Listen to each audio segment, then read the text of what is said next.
네, 안녕하세요. 매드마이드레인 매머드튜브입니다. 자, 특징주 들어가기 전에 수급 도량 먼저 확인하겠습니다. 자, 오늘 오전부터 강력하게 하락이 나오고 있는데 지난주에 이어서 제2의 블랙 먼데이 같은 움직임이 나오고 있죠. 자, 거래소에서는 외국인이 한 1200억 정도 매도를 하고 있고, 그리고 개인이 또 한 1000억 정도, 이거를 기관이 받아주는데, 특이 동향은 이제 연기금이 움직이기 시작했다. 거의 1900억 가까이 되니까 거의 2000억 가까이 되는 물량을 지금 밑에서 받아주고 있다. 근데 이 매수하는 게 두 가지가 있다고 했죠. 그 가격을 끌어올리면서 공격적으로 이렇게 호가를 잡아먹는 공격적인 매수가 있고, 밑에 이렇게 걸어놨는데 주가가 하락하면서 다 체결이 되는 경우가 있죠. 지금은 밑에 걸어놓은 것들이 이제 체결이 되는 거다. 위쪽으로 올라가는 게 아니고. 그래서 이거는 받아주는 매수다. 공격적인 매수가 아니다 정도로 보시면 돼요. 연기금에서 받아주는 정도만 하고 있다. 이 정도로 보시면 될 것 같고, 코스닥은 수급이 없습니다. 수급이 없다는 게 딱히 강력하게 매도하는 주체라기보다는 이제 매수하는 주체나 매도하는 주체 둘 다 잘 안 보인다. 그나마 외국인이 좀 매도하고 있는데, 이거는 지난주에 갑자기 매수가 좀 들어왔네요 라고 했는데, 이 부분이 한 최소 2주 혹은 2, 3주? 요 정도는 좀 강하게 들어와야 되고, 아니면은 큰 물량이 굵직하게 며칠 들어와야 된다고 했죠. 그러니까 연속성이 있어야 되는, 연속성이 없을 가능성이 높다라고 말씀드렸죠, 외국인 매수는. 그래서 오늘 매도가 나오고 있는 정도다. 그 정도에서 청산이 나오고 있다. 그래서 외국인 코스닥 매수는 크게 믿을 게 안 된다. 외국인의 매수는 코스피는 어느 정도는 이제 신뢰성이 올라가는데, 코스닥 신뢰는 내려간다라고 말씀을 드렸었죠. 그래서 코스닥은 600포인트를 이탈해 있는 이런 상황이다. 선물도 마찬가지, 선물도 외국인들이 하방 압력을 주고 있고, 전체적으로 시장이 좋은 게 없죠. 화이트리스트 제외하고 지금 미국이랑 중국이랑도 협상이 잘 안 되는 것 같고, 그런 글로벌 경기도 역시나 별로인 것 같고 하다 보니까 좋은 소식이 뭔가 좀 날라와야지 되지 않겠느냐, 이런 심리로 시장을 보고 있는 것 같아요. 거기다가 만기일이 앞으로 다가왔죠. 그러면 옵션 동향이 중요한데, 콜옵션은 매도, 그러니까 위쪽으로 올라가는 거를 막고 있는 거예요. 넘어가야 되는데 여기서 저항 맞고 밀릴 가능성이 점점 높아지는 이런 수급을 보이고 있고, 풋옵션 매수 같은 경우는 아래로 내려가야 돼요. 그럼 위로는 못 올라오고 아래로 내려가야 되면은 부담이 계속 가중되는 거죠. 그래서 지난주에 계속 말씀드린 게, 콜옵션에서 이 구간이 매수가 좀 강력하게 들어와야 된다라고 말씀드렸고, 한 4, 50억 이상이라도 꾸준히 들어오면 좋을 텐데, 지금 워낙 약합니다.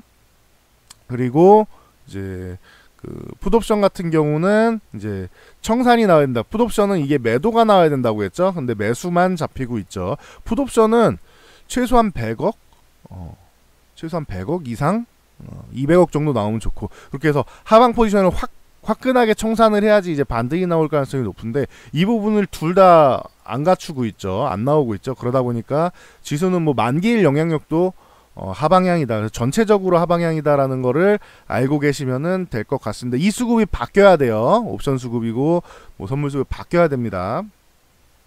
자, 특징주로 넘어가서 빠르게 넘어가겠습니다. 효성첨단 소재, 얼마 전에 지난주였죠.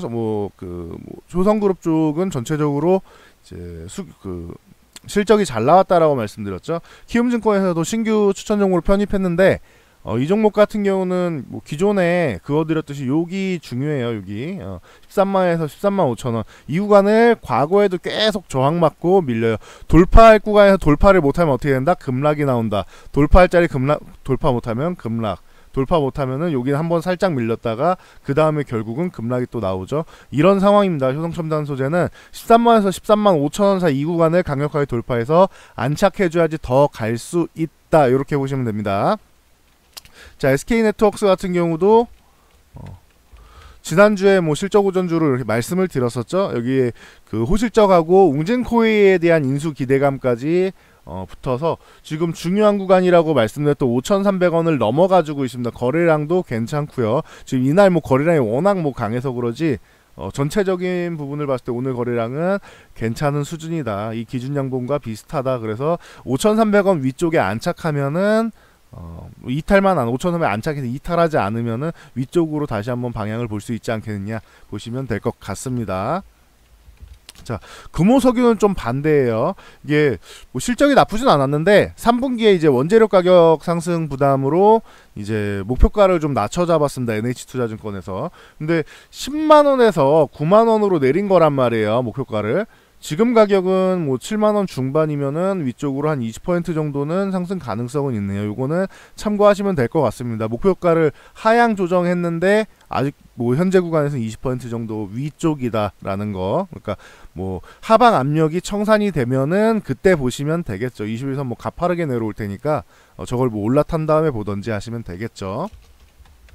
자, 모나미 같은 경우 뭐 요 불매운동 관련주는 뭐 당연해진 것 같아요. 어느 정도 미국의 중재가 통했으면 좋았을 텐데 중재가 통하지 않았죠. 폼페이오 장관을 비롯해서 이제 뭐 우리 강경화 장관이랑 뭐 이름이 뭐였지? 일본은 고노였나? 아무튼 그 장관급 회담이 있었는데 방콕에서 있었죠. 이 부분에서 그렇게 결과가 제대로 나오지 못한 것 같습니다. 폼페이오는 이제 앞으로 뭐 중요한 역할을 하겠다라고 하는데 뭐 한국이랑 뭐 일본 측에서는 서로 이제 팽팽한 의견을 줄다리기 하는 의견을 서로 뭐 거둘 의사가 없고 뭐 별다른 효과가 없었죠. 그러다 보니까 불매운동이 좀 강화될 가능성이 이제 더 생긴 거죠. 이번에 잘 됐으면은 조금은 사그러들었을 텐데 화이트 국가 리스트를 제외하고 뭐 이 그 3국의 회담 자체가 성과 없이 나오니까 좀 더 강화됐다. 요즘에 뭐 일본 기업 리스트들이 쭉 나돌고 있으니까 뭐 보시면 될 것 같아요. 그래서 모나미 같은 경우는 계속 이렇게 보시면 된다고 했어요. 뭐 5,500원, 6,500원, 7,500원 이런 식으로 7,500원만 안착하면 그 다음 목표치는 8,500원이 되겠죠. 7,500원 이탈하면 한번 수익 실현하시고 밑에서 다시 잡던지 하시면 되겠죠. 아니면은 다른 종목을 보시던지.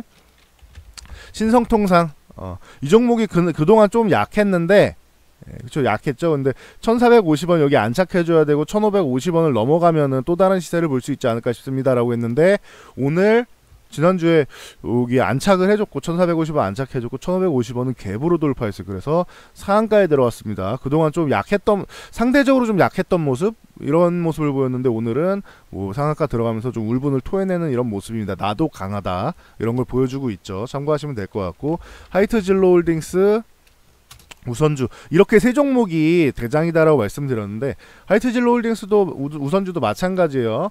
뭐 27,500원 여기 살짝 붙여놓고 기존 저항이라고 말씀드렸죠. 붙여놓고 아래 꼬리 길게 달았다. 요거 이쁘게 잘 만들어내 넘어가줘야 된다라고 했는데 그 위에 있는 요거는 5,000원 단위로 보시라고 했죠. 27,500원 위는 32,500원인데 이 위쪽을 갭으로 이제 건드린 다음에 돌파는 아니에요. 갭으로 살짝 건드려서 걸쳐 놓은 다음에 양봉으로 지금 올라갔죠. 거기서 상한가에 들어갔다. 그럼 그 다음 목표치는 37,500원 정도가 될 텐데 5,000원씩 보면은 37,500원도 만약에 강력하게 그냥 넘어가 버린다. 이 구간을 그냥 넘어가 버린다 그러면 그다음 42,500원 이런 식으로 보시면 됩니다. 참고하시면 될 것 같아요. 자, 다음 국산화 관련주 당연히 봐야겠죠. 독립세 이렇게 빠르게 보고 갈게요. 요거 13,500원 여기 안착하면은 여기 안착이 아니죠. 지지를 잘 받으면은 반등이 나온다.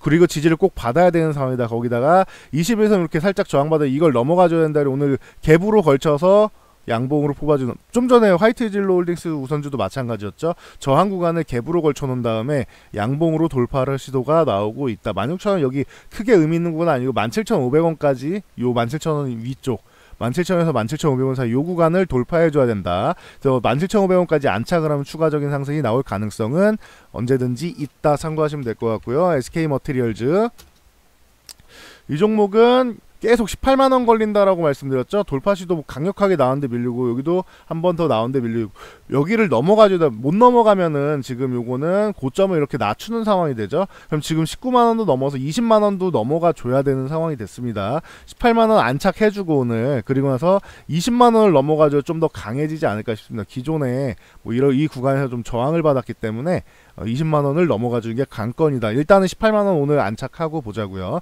거래량은 좋습니다. 돌파 거래량은 되니까 장 마감까지 강세를 유지하는 게 중요하다. 5% 이상만 상승돼 있으면 될 것 같습니다.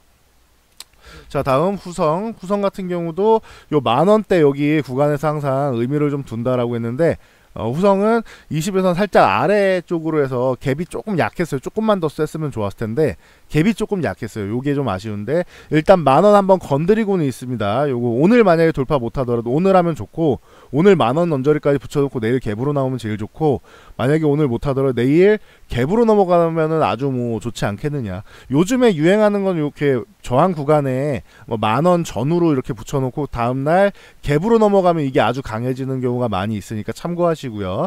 만약에 요 지금 가격권에서 뭐 7,800원 전후 이런 가격권에서 마무리 된다라면 10,000원을 갭으로 넘어가는 게 중요하다 보시면 될 것 같습니다. 자, 워닝 머티리얼즈 빨리 나와라. 자, 26,000원 이 구간이 중요한 구간입니다 라고 했는데 요건 약간 살짝 아래 후성하고 비슷하죠.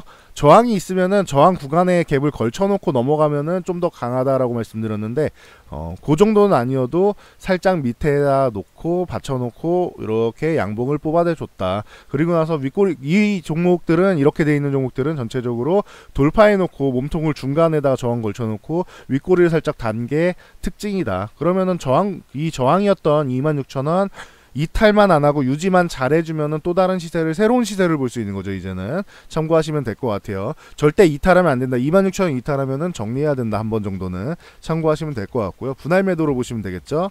자, 솔브레인 같은 경우 국사 성공했다 이러면서 뭐 강세를 보였었는데 이 69,000원 7만원 이 7만원 구간 정도 이 구간을 돌파를 해줘야 된다라고 말씀을 드렸는데 위쪽에서 자꾸 이렇게 음봉 나오는 거는 좋지는 않아요. 요거는 빠르게 양봉을 만들어서 넘어가 줘야 된다. 75,000원 사이 요 구간에서 뭐 계속 이제 돌파를 못하고 있는데 7만원 안착해주면 요 75,000원 요 구간까지 넘어가는 건 뭐 어렵지는 않을 거예요. 그러니까 요 구간을 넘어가는 거 7만원 안착해주고 75,000원 넘어가주는 거 중요하다. 여기 넘어가면 또 한번 강세를 보일 수는 있겠죠. 지금 21선 이렇게 밑에서 따라 올라오고 있으니까 잠깐 쉬어도 되는 구간이라서 쉬고 있는 거다 보시면 될 것 같습니다.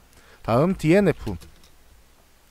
이 종목 같은 경우가 최근에 이 반등이 나와줘야 되는 21선 조정 요만큼 쉰 다음에 반등이 이렇게 강하게 나와줬어야 되는데 그거는 실패하고 다시 한번 밑으로 쪼르륵 밀렸어요. 근데 적어도 뭐 지켜줄 구간은 계속 지켜주고 있다. 뭐 6,800원 정도 이 구간은 지켜주고 있다. 그래서 오늘 다시 한번 거래량 터지면서 양봉이 나왔는데 이제는 21선 위쪽 가급적이면 7,500원 쪽은 지켜주는 게 좋습니다. 만약에 7,500원만 지켜준다라고 하면 언제든지 이런 오늘처럼 이렇게 강세를 다시 한번 위쪽으로 분출할 수 있다. 뭐 8,000원 위쪽에 뭐 장기 평선들 뭐 있다라고 볼 수 있는데 이것도 이제 뭐 계속 건드리고는 있으니까 기존에도 건드렸고 오늘도 건드리고 이렇게 하고 있으니까 요 7,500원만 안착돼 있으면은 위쪽 방향으로 볼 가능성이 높다. 참고하시면 될 것 같아요. 마지막으로 SKC 코오롱 PI 국산화 관련주 중에서 뭐 이쪽 같은 경우도 뭐 꾸준히 제가 초반부터 언급드렸던 종목, 처음부터 언급드렸던 종목들이죠. 제가 지금 말씀드리고 있는 거는 새로 나온 종목들이 아니고, 그래서 처음에 이제 국산화 관련으로 해서 이제 반등이 나왔다가 돌파 시도가 나왔는데 돌파 못하면 급락이 나온다 말씀드렸죠. 그리고 나서 다시 반등이 나오고 있다. 여기 33,500원, 34,000원, 그러니까 34,000원을 넘어가 주는 게 중요하다. 그러면은 새로운 시세를 볼 수 있다. 이렇게 보시면 될 것 같습니다. 다음 픽셀 플러스. 자, 뭐 이쪽도 국산화 관련해서 뭐 이미지 센서 쪽으로 해서 뭐 요거 다음으로 뭐 테라셈 뭐 이런 종목도 볼 수 있고 한데, 일단은 픽셀 플러스가 뭐 강력하게 위쪽으로 반등이 나왔다. 이건 상승이 아니죠. 반등 정도죠. 그래서 뭐 저항을 만들고 있는데 뭐 6,000원 구간까지는 잘해줬습니다. 오늘 이게 나쁜 게 아니에요. 넘어가줬으면 제일 좋았을 텐데 6,000원 구간에 61선 있는 거 건드렸죠. 21선 건드리고 21선 공방 중인데 21선을 일단 올라타줘야 돼요. 근데 저항 받을 구간에서 자연스럽게 저항 받은 거 오늘 거래량은 워낙 좋고 하니까 뭐 기다려 보면은 좋지 않을까 싶습니다. 픽셀 플러스도 이제 가능성은 좀 생기지 않았느냐 보시면 될 것 같고, 뉴파워 플라즈마 같은 경우도 마찬가지 이제 스미토모에서 폴리이미드를 이제 특히 폴더블 폰 같은 갤럭시 폴드 같은 경우는 뭐 전량 뭐 받는 걸로 돼 있다라고 말씀을 드렸는데, 그게 그래서 삼성을 겨냥했다라고 말씀드렸죠. 이번에 소재 관련 쪽은. 그런데 이 차세대 폴더블 폰 다음 뭐 갤럭시 폴드 2가 되겠죠. 같은 경우에는 이제 국산 유리 채택할 가능성이 굉장히 높다라고 했고, 이제 자회사인 도이신스가 이제 강화유리 UTG를 개발을 해가지고 가능성이 꽤 있다 해서 이제 오늘 반등이 나왔습니다. 똑같죠. 61선 돌파 시도가 나왔고 21선 구간에서 공방을 벌이고 있다. 픽셀 플러스랑 비슷합니다. 그래서 이거는 아직까지는 반등 정도 수준이다 보시면 될 것 같고요. 자, 국일 재즈 같은 경우 지금 뭐 반등이 살짝 나오고 있는데, 만약에 뭐 그래핀 쪽에 관심 있다, 아직도 요 5,000원 구간, 요 구간만 유지한다면은 21선이 거의 다 올라왔죠. 5,000원 구간만 유지하면 뭐 지금도 이렇게 뭐 나쁘지 않은 구간인 것 같아요. 6,500원까지 보고 들어간다고 하면은. 그래서 뭐 참고하시면 될 것 같습니다. 밑으로 오늘 윗꼬리 달고 밀렸는데, 만약에 살짝 밑에를 5,000원 계속 건드리는 건 좋은 게 아니에요. 이 22선이 빠르게 올라오고 6,500원을 돌파해줘야지 뭐 좋다. 국일 그래핀 자회사 관련해 가지고 계속 이슈가 되고 있죠. 자, XINC 같은 경우도 뭐 함께 이슈가 되고 있는데, 뭐 그래픽 관련 쪽으로 해서 뭐 2,000원 여기 넘어가주면은 아주 뭐 좋은 모습을 보이고 있다. 여기 저항에 근접해서 걸쳐놓고 이제 양봉을 이렇게 만들고 있는 모습이죠. 그리고 윗꼬리 달고 아까 말씀드렸던 종목들과 비슷합니다. 그래서 이 종목도 2,000원만 안착하면 위쪽으로 다시 새로운 시세, 2,200원 위쪽으로 넘어가면은 거기서 2,200원, 2,300원 이런 구간에서 계속 뭐 한 번 정도는 저항을 받고 있는데, 여기 2,000원만 안착해서 꾸준히 안착해서 여기 이탈만 안 하면 언제든지 넘어가려고 노릴 거예요. 참고하시면 될 것 같아요. 자, 나스미디어. 자, 나스미디어 같은 경우 2분기 실적 호조로 해서 최근에 약세를 좀 이겨내고 있죠. 21선 여기 건드리고 있는데 뭐 돌파하지 못합니다, 지금. 근데 일단 뭐 거래량은 나왔으니까 뭐 가능성은 있겠죠. 그래서 뭐 참고 정도만 하시면 될 것 같아요. 만약에 돌파 못하고 살짝 밀린다라고 하면은 뭐 추후 다시 뭐 도전을 해봐야 될 것 같고, 일단 21선 올라타는 게 중요하지 않을까 싶습니다. 나스미디어는 기업 자체는 좋습니다. 자, 영풍정밀 같은 경우 이게 마지막 종목이에요. 2분기 실적 호조로 해서 이제 뭐 반등이 좀 나오기 시작하고 있다. 그래서 21선 그래도 이건 올라타 있죠. 그리고 오늘 아래 꼬리도 여기 지지력까지 받고 해서 위쪽으로 이렇게 가야 되는데, 좀 윗꼬리가 좀 긴 거는 살짝 부담이 될 수는 있다. 방향 뭐 다시 봐야겠지만 요거는 뭐 위쪽으로 이렇게 방향을 지금 돌릴 가능성이 그래도 꽤 있지 않겠느냐라고 보고 있습니다. 급등이 나온다는 몰라도 방향을 돌릴 가능성이 있지 않겠냐. 실적도 잘 나오고 해서 21선 이탈만 안 하면 된다라고 보시면 될 것 같아요. 8,250원 구간. 여기까지 말씀드리고 넘어가면 될 것 같습니다. 오늘의 특징주 알아봤는데요. 오늘 뭐 지수가 약세인데, 이게 아까 말씀드렸듯이 콜옵션 쪽 요쪽으로 매수가 들어오고 풋옵션 쪽으로, 이게 만기일이 이제 3일밖에 안 남았잖아요. 그러니까 요 부분이 잘해줘야 돼요. 콜옵션 매수, 풋옵션 매도가 나와야 된다. 그래야지 반등이 나온다. 지금처럼 계속 반대 수급, 거꾸로 수급이 안 좋은 수급이 나오면은 뭐 반등 나오기가 쉽지 않다. 악재가 워낙 많기 때문에 참고하시면 될 것 같고, 하지만 이 악재를 뭐 이겨낼 수 있는 우리나라의 뭐 기술력이나 이런 부분이 좀 갖춰지고 있다고 하니까 뭐 참고하시면 될 것 같아요. 지금 구간은 뭐 과매도 구간이다 이런 얘기 많이 나오죠. 그러니까 참고해서 여러분들이 반등 나오는 타이밍에 잘 노려가지고 성공 투자하시면 좋을 것 같습니다. 자, 오늘의 수급엔 특징주 여기까지 하고 물러가도록 하겠습니다.